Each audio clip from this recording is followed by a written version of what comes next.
Yes, I'm for this session. I didn't introduce myself in the last session, but I'm Susanna Thomas, and I'm the Vice Chair of the Women in Law Committee of the J. Reuben Clark Law Society. So I'm very excited to introduce Gayla Sorenson. She's been a friend for years now and a great colleague. I'm an adjunct at the law school, so we're colleagues at the moment, which is awesome.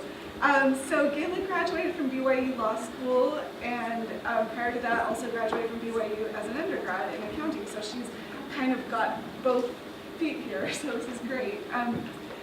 So beginning her legal career, she served in the firm of Lewis and Roca and Phoenix, and then moved on to Motorola, where she was there for 20 years working in various aspects as a litigator, and then a commercial attorney supporting global transactions, and finally as vice president, so congrats on that. Following her marriage, she left Motorola and went to Indiana and became the director of global compliance operations for Biomet, which is a medical device company. And then 3 years ago, she took a totally different track and returned back to Provo and became the Dean of Admissions at BYU Law School, which was great for the law school. So after that, just last year, I guess 2016, so 2 years ago, the students of BYU Law honored her with the Student Bar Association's Distinguished Service Award, which is a very commendable award, so we congratulate her on that as well. And then in January of 2018, so just 3 months ago, she moved into the role of Dean of External Relations, and she explained that a little bit this morning. So she's working with the BYU Law alumni, Clark Society members, and really the community and world. Her legal training has empowered her to serve in numerous settings. For many years, her volunteer work focused on children, as she served on the local Big Brothers Big Sisters board of directors and acted as a guardian ad litem for abused and neglected children. She actively participates in the Law Society and has served as a senior fellow with the International Center for Law and Religious Studies. She has spoken in venues ranging from Clark Law Society conferences and conferences like this one we're having today to Education Week here on campus, on topics ranging from the importance of religious freedom for people of all faiths, the value of advocacy and other sensitive legal areas, and today, the value of education. As a member of a large, close-knit family, she cherishes her relationships with parents, 6 siblings, their spouses, and 21 nieces and nephews. In her mid-40s, mutual friends set her up with Farrell Sorenson. Actually, I'm 41 now, so there might be help. There is.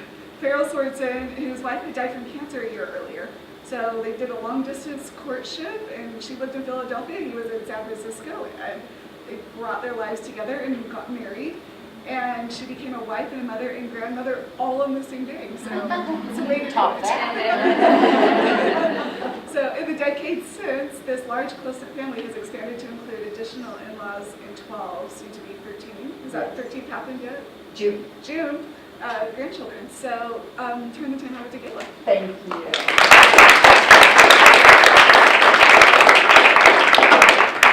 Appreciate that, and becoming good friends with Susanna has been one of the blessings of the volunteer work that I've done, and it was very kind of her. I also want to quickly acknowledge that of that close-knit family that we mentioned, 2 of my nieces are joining us, and I'm going to be talking some about their mothers, so they'll get, I don't think it's anything they don't already know, but we'll have fun with that. So I was asked to talk about the value of education and about women in education. And one of the first things that I thought of, and this is kind of funny, and I should have brought it as a visual, but in my younger days, before we had computers and various ways of storing information, I was a great lover of index cards. Some of you may not even really know what index cards are, but I loved index cards. And I would have a quote or that I would like, and I would write it on this index card, and I had a little plastic holder that I would store them in. And I had forgotten all about that. And then not long ago, cleaning, going through some boxes of stuff and everything, I ran across that little box of index cards again. And it was really fun for me to look through that and read those. And one of my favorite quotes is from the book, The Once and Future King. Have any of you read that book, The Once and Future King? About King Arthur and his mentor Merlin and the whole I loved Camelot and all of that. I love those stories. But the quote, even though I had forgotten about the index cards and the little box and everything, I hadn't forgotten the quote. It was a quote that had stayed with me for many, many years. And the quote is what the title of my remarks is taken from, which is Learn Why the World Wags and What Wags It. But part of what I would always remember about this quote is the very first part, where Merlin says, the best thing for being sad is to learn something. Now, I am not by nature a sad person, but there are times in life when I would feel sad. And one of those times, and this idea that the best thing for being sad is to learn something, stayed with me. And I'm going to briefly share with you one of those times and how education helped me with that. And then we're going to loop back and we're going to kind of break down and pull some of the other ideas from this quote and some of the ways that I think there is a value to education. The other caveat that I'm going to give you before I get started is I am, and of course, other people in the room who know me better might contradict me. I don't think that I am a self-centered person. I try very hard not to be self-centered. And most of the time when I'm talking to groups and interacting in these kinds of settings, I am all about how we do more for others and how we, serve in our communities. And we're going to spend some time talking about that. But I felt very strongly impressed that on this topic and with this group, that what we need to focus a significant amount of time on is the value of education to us individually, the intrinsic value of education. So as we talk about this, and like I say, we'll get toward the end about how education can help us serve others. But I want you to think about it in the context of how this makes you a stronger person, a more powerful person, a happier person through the value of education. So as was mentioned in my introduction, I'm going to share a little with you one of the times in life when I was very sad. My career had meant a lot to me. I loved my work. And because I was single until my mid-40s, well, I loved it intellectually, I loved the challenges of it, I loved the friends I made through my work, and I loved having financial stability. All those things were really, really important to me. I felt that I had kept a good balance between family and church and work, but at the same time, professionally, I invested a lot in my career. And I had been at Motorola for almost 20 years. I had gotten married just not too long before this, and I got laid off. In 2008, Motorola laid off about 25% of its law department, and I was one of the people that got picked. And they had had numerous layoffs, and I had always survived them, and I always knew I wasn't immune from getting laid off, but you did start getting this sense that I would be able to finish my career there, and that I would be able to retire at a time and place of my choosing. So this was really hard for me. And financially I was okay because I had gotten married. My husband was able to financially provide for us both. But it led me to realize that a lot of my self-esteem and my joy in life had come from my professional achievements and my professional engagement. So I was sad. And then my daddy passed away. And I never can talk about that without crying, very unexpectedly. And that made me really, really sad. So I'd had 2 major losses within a month. And, sorry. And this idea that when you're feeling sad, what you need to do is to learn something helped save me. I had a wonderful, supportive husband, and it's not that my life was completely falling apart, but I was sad, and I was dealing with losses that I had not anticipated dealing with. So I took this to heart, though, and I realized that what I needed to do was to get out there and learn something.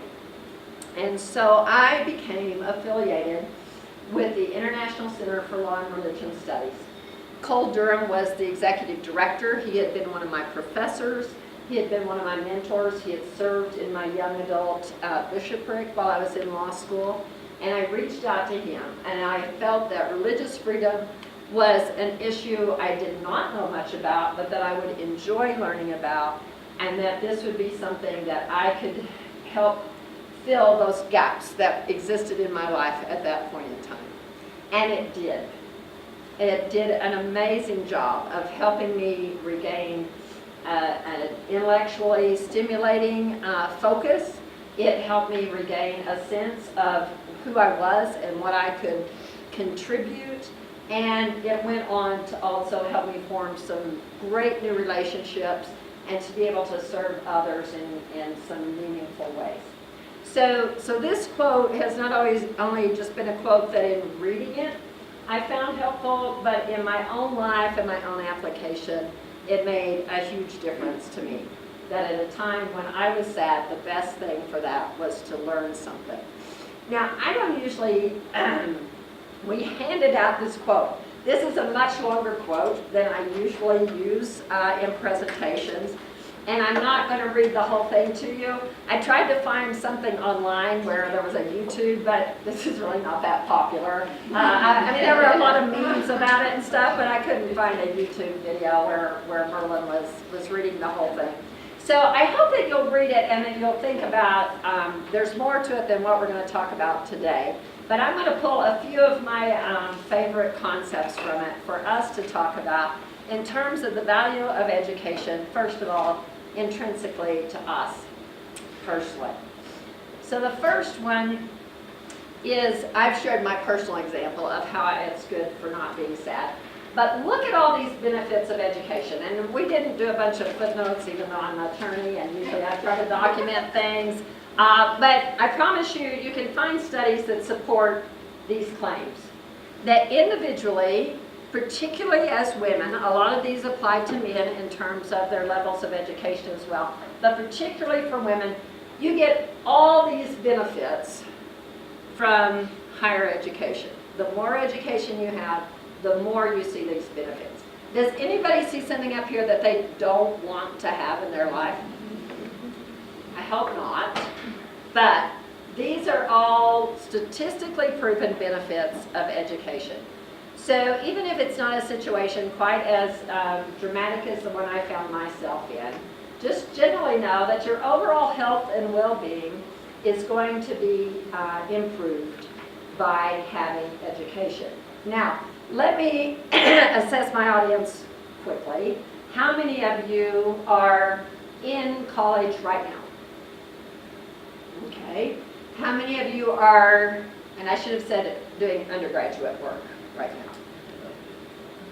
Okay. How many of you are doing graduate work right now? Okay.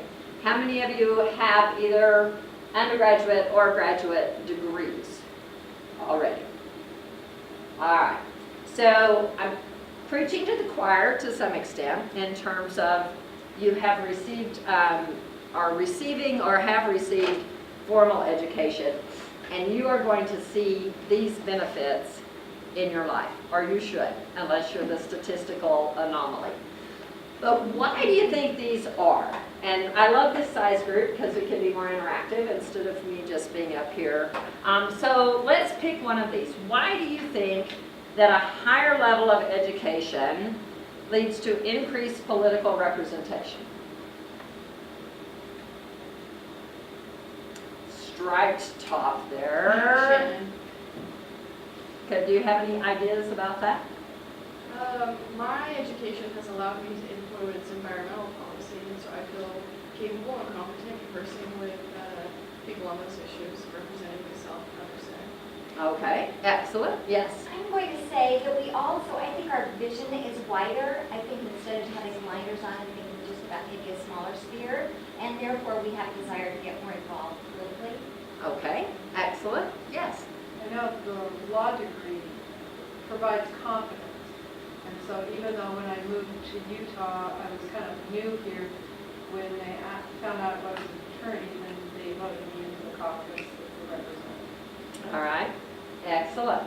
Any other thoughts? Yes. I think sometimes it's maybe just a cohort effect. If you are around people who are engaged with the world, who are talking about news headlines, who have informed opinions, you want to have your informed opinion as well, and so that can lead to increased engagement. All right, so it raises your awareness, and then that triggers your curiosity, and then you're able to be better engaged.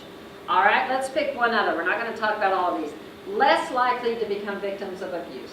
Huge issue in the world today. Human trafficking, sexual exploitation, sexual assault. Why would education make you less likely to become a victim of that?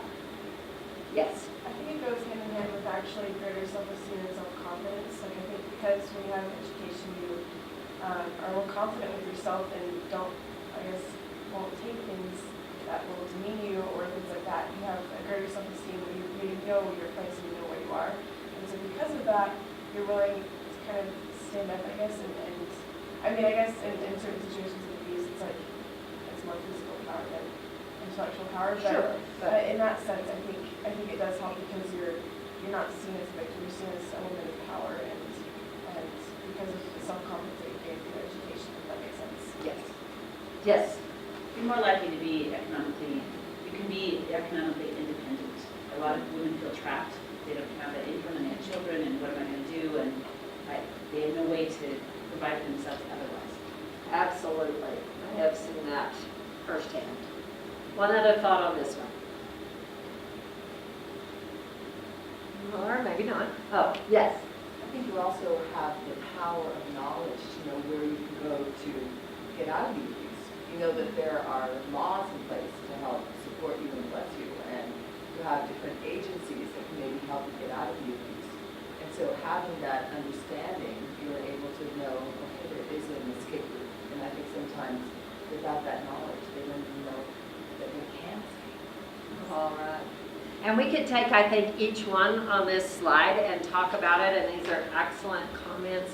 But just to see and reinforce how valuable the education you have and the education you will continue to gain can be. Now, learning why the world wags and what wags it. Does anybody know what this is a picture of specifically? Has anyone ever heard of blue stem grass? There you go. You're from the Midwest, you know. My father was a soil conservationist. He grew up in Oklahoma during the Dust Bowl. So he knew a little bit about soil erosion firsthand.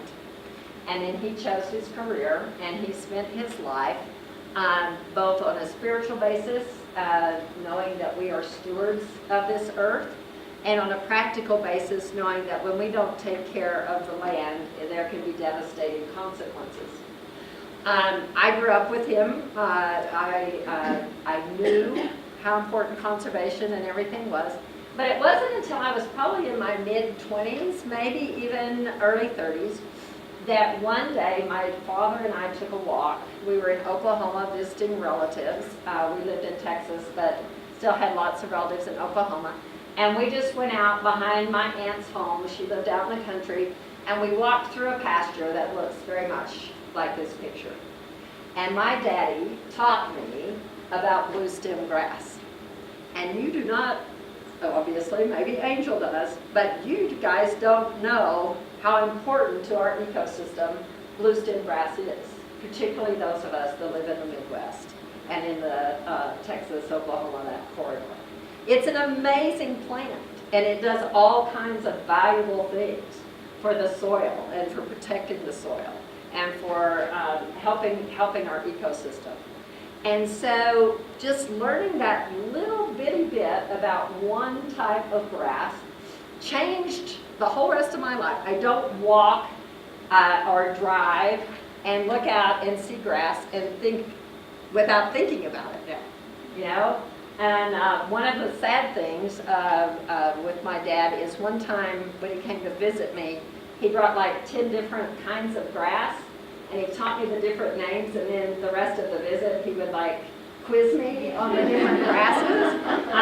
And I don't remember all of them, and that bothers me now sometimes when I think about it, but I do remember the blue stem.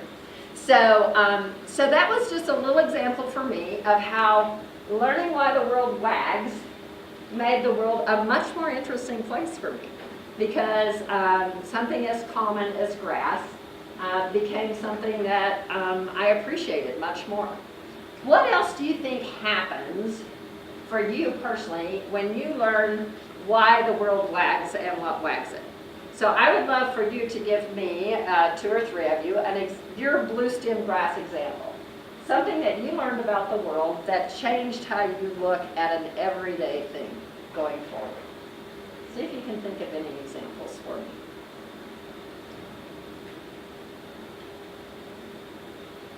Yes. So I grew up on a farm as well, but in Idaho. We don't have blue stem grass that I know of, but It's too cold. a particularly tragic circumstance in our ward ended up in a double funeral with a mother and son. And the son was like 2 years older than me. And I don't know why, I was 6 years old, and my parents, I can't imagine the conversation when they said, do we take Wendy? But anyway, I went to this funeral, and it was, oh my word, it was a striking experience. And at 6, like they had open casket, and I'm just like right there with his buried mark, clearly, still. Anyway, so it troubled me for a long time after, and I would go wake my parents up at night, and I was just terrified, or troubled, or whatever. But I remember one night, my dad sat with me on the end of their bed. We could see out a picture window, big full moon, and he talked to me about the farm, which even at 6 was very familiar and comfortable to me. And he talked about the cycle of life, basically, and he attached that to that death, and it calmed me that fast. And that it's not necessarily a common experience to have that particularly tragic loss, but it helped me understand something that still, even though I haven't been on that farm for a very long time, provides an anchor.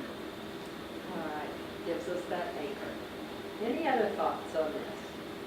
Yes. I'll share one. So, I grew up here in this valley, but all growing up we loved to sleep outside under the stars. So my parents had this thing like every Monday night during the summer we could sleep out under the stars, and I just became enamored with the stars. They were so fascinating to me. So I got myself a little star chart. I'd hold it up with my flashlight, find all the constellations, and go to our encyclopedia and start reading about the planets. And I took an astronomy class in high school. I did not continue in astronomy formally because I don't do math, so went to law school. But that's something that has just continued to fascinate me. So as an avocation, I love to learn that. And what that's really done for me is it's helped me to understand that there is order in this world of chaos. So we've got chaos, but there's always this order. We know the sun's going to rise and set, the moon has its phases, the stars and the constellations seasonally are going to be where you expect them to be. And that has also had eternal consequences for me, because I've certainly had times in my life where my testimony has been challenged, my faith has been challenged, and I just go out and look at the stars, and that provides some order in that chaos in my life. So I just have always really appreciated that. Wonderful. Thank y'all for sharing those. One more example here. So graduated from BYU, political science, ended up in Washington, D.C., and I was really feeling very self-conscious of being an Idaho farm girl and a Western, whatever, and everybody I was associating with in D.C., blue bloods, Ivy League schools, feeling quite intimidated. I was at a party once, and I started talking, we were talking about backgrounds, and I, having been raised on a farm and a cowgirl, started talking about my rodeo experiences. Having participated in high school rodeo, the entire room soon was surrounding me, hearing about these exotic experiences. What I learned from that is differentiation can be really great. Instead of feeling like I don't have the same background, I'm different in bad ways, how was I different in very good ways? All right.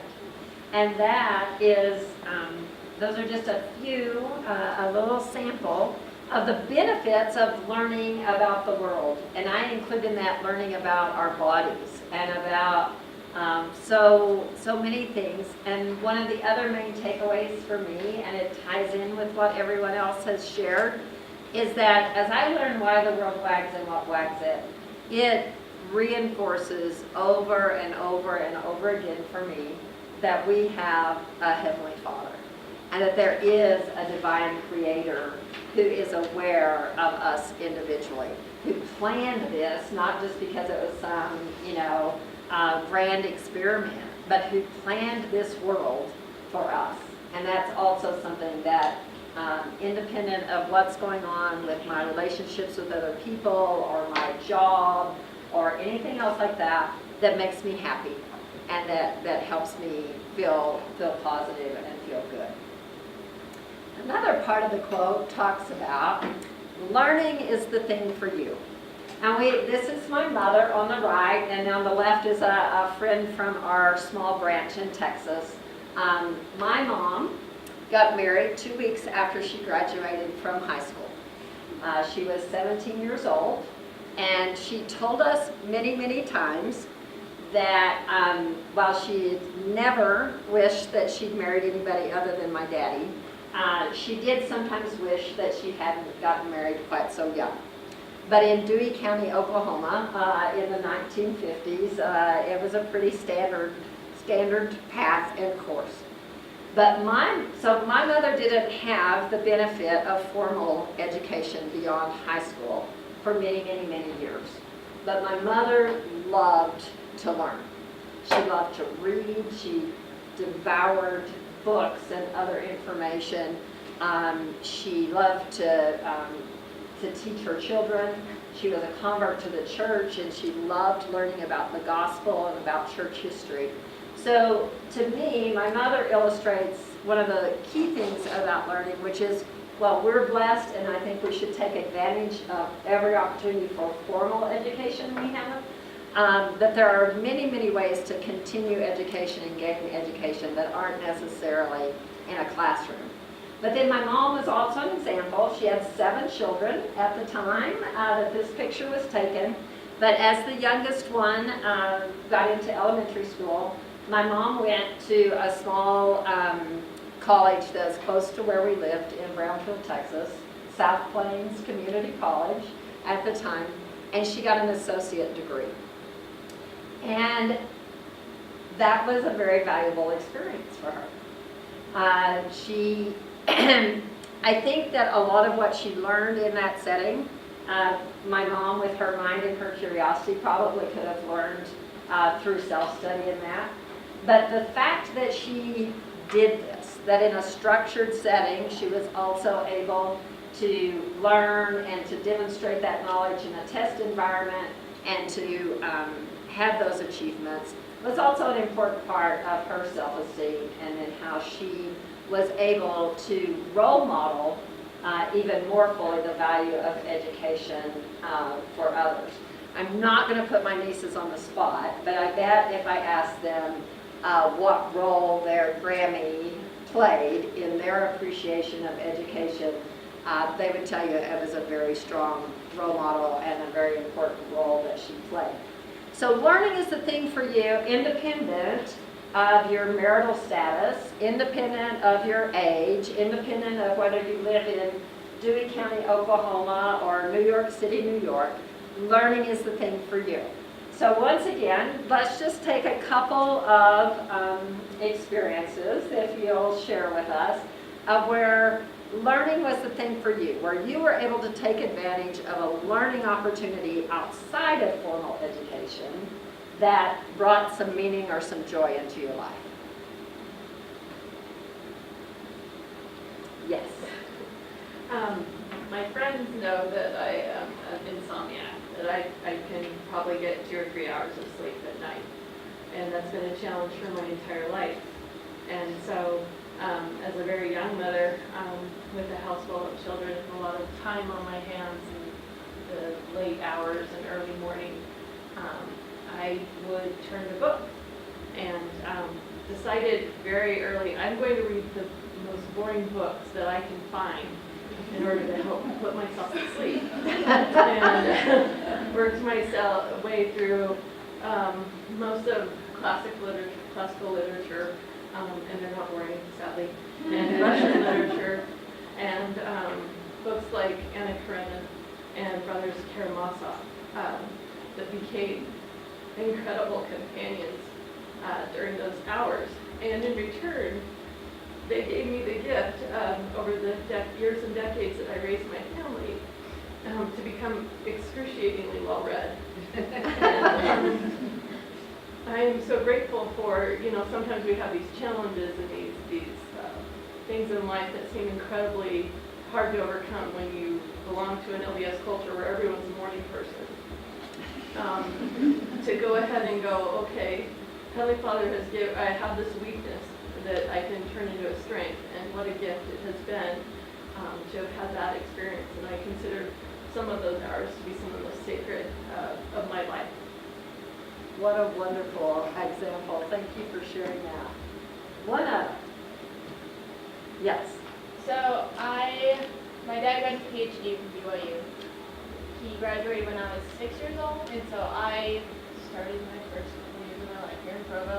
And I went to BYU preschool and all of those things, and I remember going to my dad's graduation from his PhD, and I was really young, and it was really long and really boring, but I know that my grandma was there with me, and she would help, she explained to me, what was happening and what my dad had done, to achieve this and why we were here, and we looked at the cougar on the wall, and she was like, BYU was great, and I was like, yes it is, and then I came here 12 years later, and it was great, but my dad's a great example to me of finding education in everyday things, whether it was an episode on TV that I just let understand, whether it was my math homework, or even my dad owned his own company for a long time, and I would help him with that, and he would teach me about how to manage people, how to manage your time, how to manage all these different things together. And so my dad and him getting that PhD and me being able to be kind of part of his education from a young age really influenced me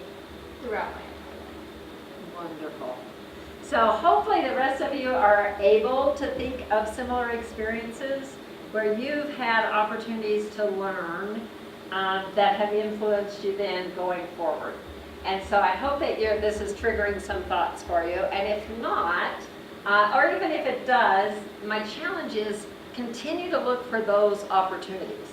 Don't ever get complacent and just fall back on your formal education opportunities, but always be looking for those other expanding opportunities, because again, your sense of self-confidence, your enjoyment of life, independent of what else may be going on around you, is going to be enhanced by taking advantage of those kinds of opportunities.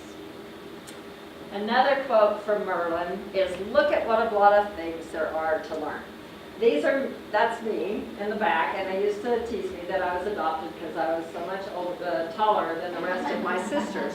These are the 5 lost women, as we still refer to ourselves, that I grew up with these, and they are still my best friends. And just briefly, I wanted to use them to highlight what a lot of things there are to learn. And while we're here as women in law and women in business, I think we can probably still think about within those disciplines are so broad that we can think about all the different things that there are to learn within those disciplines. But also, I love just showing how, even though we were raised in the same home by the same parents, we chose different disciplines. Marilyn, in the bright blue there, is my oldest sister. She got her undergraduate degree here at BYU in microbiology at a time when, even though she was a straight A student in microbiology, one semester she took, what's the really hard chemistry, organic chemistry, and that same semester she had a sewing class. What possessed her to take the sewing class, I'm not sure. The sewing class kept her from a 4.0 that semester, not the organic chemistry class. She got a master's degree in public health and a PhD in epidemiology. She has spent most of her career working for the Texas State Department of Health, and she's currently a professor at UT Austin. She wrote me because I emailed all my sisters asking about how education had been of value to them and how they felt it had helped them engage in other communities. And I wish I had time to share in detail what each of them did. But you can probably imagine she's had an impact on helping raise awareness, serving minority communities that have some specific chronic disease issues, in advocating for her children because of her education. And she has a passion for what her education has enabled her to do. Denise is the next one, and she is Lauren's mother. Denise majored in elementary education here at BYU and got a master's in education at Arizona State. She taught for several years before getting married. Then she was out of the professional workforce for several years while she raised her 4 children, and then she went back in. She has gone on, just in the last few years, and gotten a specialist certificate in working with children who have dyslexia and helping them. So she has helped open the world of reading to countless students now, and has also been a great advocate for her children as they were, Denise is fairly mild-mannered most of the time, except when you try to do something to one of her children. And then she is a tiger mom at that point. So she also followed her passion. Her education has been very valuable to her, and it's also been translated in a way to serve others. Melody is my next sister, and we had a very interesting conversation. Melody is the only one of us who had sort of the traditional or stereotypical BYU experience, because she actually got married before she got her bachelor's degree. None of the rest of us did. We all had graduated, and some of us had graduate degrees before we got married. So she does not have a graduate degree. And when I first asked her, she's like, well, don't ask me about education. And Alice is Melody's daughter. But as we discussed it, and I know this because she's my younger sister, and I've loved her and watched her whole life, she is also a great example of someone who has used education and used that self-confidence that comes from having achieved academically and then gone on. And so we talked about different things. Melody has helped refugees and refugee families. So she has helped them to learn about U.S. processes and issues related to how you acclimate into our society. And she's used her communication skills and her writing skills to be of service to these refugee families. Another area that we talked about that was example, one of the things that I remember her talking about and loving doing is helping her children. There was an art project with the schools. Was that for you, or is that one of your siblings that she would do that with? And so she would study great works of art and learn about the artists and the paintings, and then she would help teach that to school-age children that otherwise wouldn't have that exposure to art, and to help broaden their horizons and broaden what they do. My youngest sister has a master's in social work. And so she has used her education. She worked in adoptions for several years, well, not several, for a few years before her family. She raised her children. Her youngest is in 3rd grade now. She has gone back to work and is helping children become aware of appropriate and inappropriate interactions. They provide a resource for children who need to confide in someone when they have had inappropriate or sexually predatory behavior, and so she's serving communities that way. So, and if we had time to go around, I am sure that each of you could share some of the things that you've learned that are different than what the person next to you has learned, and could also share ways that not only has that education been of value to you and how you feel about yourself, that has helped you to serve others. Now, we only have 5 minutes left, and we could speak in hours about how the value of an education, beyond what it does for us individually, how it does help us to serve. But what I've chosen to do is I want to focus on one area of service, and my sisters, I think, have all highlighted this as well. And that is how we serve children and how we help children. The Maasai tribe in Africa is one of the tribes that was known as one of the great tribes. It was a very influential tribe, and their warriors were known as particularly great warriors. But the traditional greeting when a Maasai warrior went from one village to another is when he would arrive at the village, the question would be, "And how are the children?" And that example, it was used in a conference talk years ago, and again, it stuck with me, was because that society knew that if the children were not well cared for, then the society was not serving its purpose. That one of our fundamental responsibilities is to care for children and to make sure they are safe and healthy and that they have opportunity. So as you think about the education, and like I say, I wanted to focus most of all on how education is beneficial to you, to help make you a healthy, happy, functioning contributor to society. But I'd like you to also think about it in terms of how you're going to use your education to help make life better for the children. I think, so we can go over a couple of minutes, right? Y'all won't get up and walk out on me. Let's just take 2 or 3 examples of how you have seen your education or the education of someone near and dear to you and have seen that used to serve children and to enhance the well-being of children. Yes. I'm still in school, so I'm using a different example than me, but my aunt, she had kind of a difficult time in college, but she was able to get through and eventually majored in Arabic, and everyone was like, that's kind of random, you know, but she had all these kind of random skills and wasn't sure what she was going to do with it, but she started teaching in schools, and that was also where she influenced children as well, but eventually she kind of felt this call, for me to go help refugees fleeing from Syria and all those things, and she could speak Arabic. And so since then she's established this refugee nonprofit organization, so she's able to teach children English and Arabic and try to help them transition to the U.S. and helps them over in Greece where they're stuck in these camps and help them to kind of, I guess, give classes because she can teach and speak Arabic. So she's been able to kind of use her very specific knowledge to really help make personal connections with these suffering people and children. Wonderful. What a powerful example of the value of education.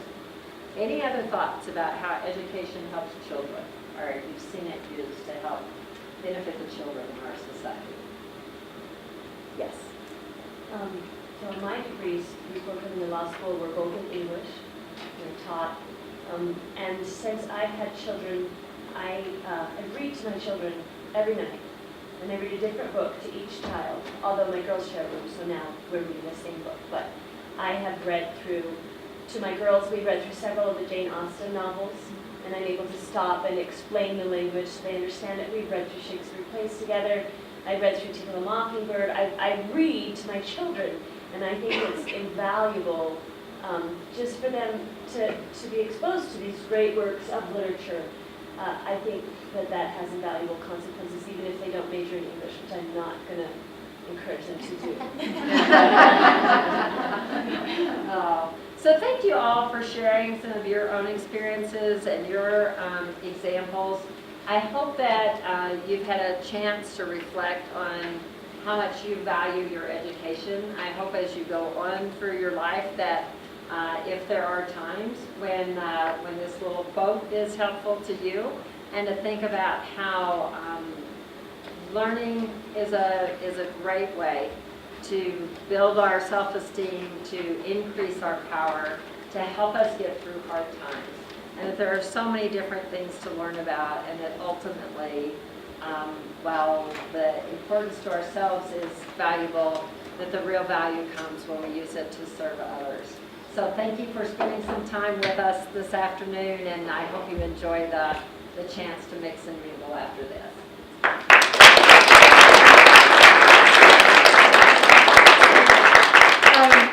Thank you very much. This is a subject I love, and I feel like it's just really important, I think, to just make sure that we continue that education in our lives in whatever way, shape, and form that looks like, and to pass the word. Share it with the children, share it with your neighbors and family. So this is the beautiful glass studio token that Angel organizer and a little thank you note. So we just want to thank you and thank you so much. So, and we encourage you to go upstairs to the room right directly above us to join us for the networking reception. And I'm sure our speakers will be happy to still chat with you. So thanks. Thank y'all.